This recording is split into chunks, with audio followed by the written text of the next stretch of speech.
Hey everyone, if you're on the fence about this SainSmart Genmitsu 4040 Pro Max CNC router, I get it. Spending this much on a machine that might not fit your space or your projects is a real gamble. You don't want to end up with something that's either too small for what you need or way more machine than you'll ever use. The last thing you want is to buy something, set it up, and realize it's not cutting it literally. So before you pull the trigger, let's talk about whether this thing is actually worth it for your situation. Link is in the description if you want to check the product details on Amazon. Now, the first thing that stands out here is the size. This isn't some massive industrial setup. It's a 4040, which means 400mm by 400mm work area out of the box. But here's the kicker. SainSmart includes extension kits that let you bump that up to 600mm by 600mm.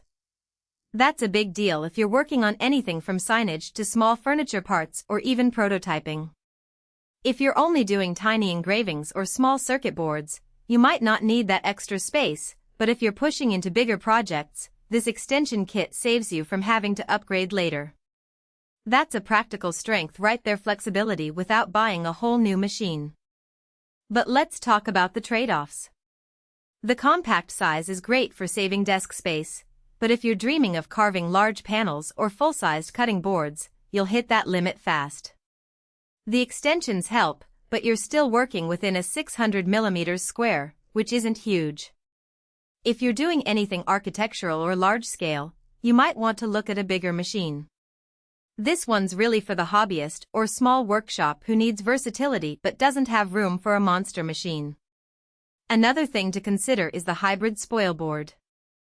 It's aluminum and MDF, which is smart because the aluminum gives you a flat, durable surface for clamping, while the MDF is sacrificial for routing. That means you can drill into the Spoilboard without wrecking your table, and swapping out the MDF section is way cheaper than replacing the whole thing. If you're doing a lot of surfacing or pocketing, that's a real time saver. But if you're mostly doing light engraving or cutting thin materials, you might not need the Spoilboard at all. Just a sacrificial layer on top of the aluminum would work fine. Now, let's talk about the setup. This isn't a plug-and-play machine.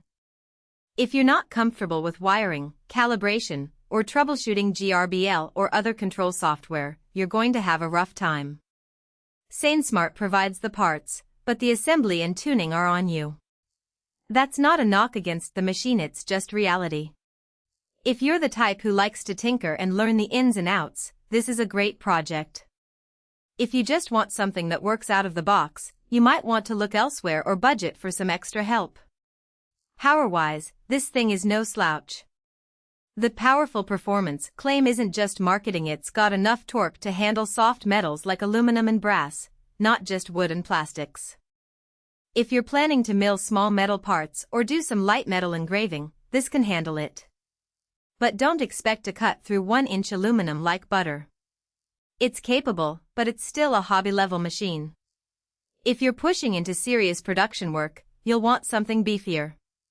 One thing I've seen people overlook is the noise and dust. This machine isn't silent, and it's not going to be quiet even with the best dust collection setup.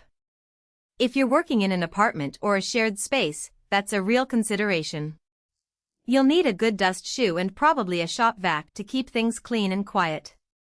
The noise isn't a deal breaker, but it's something to plan for. So who should buy this?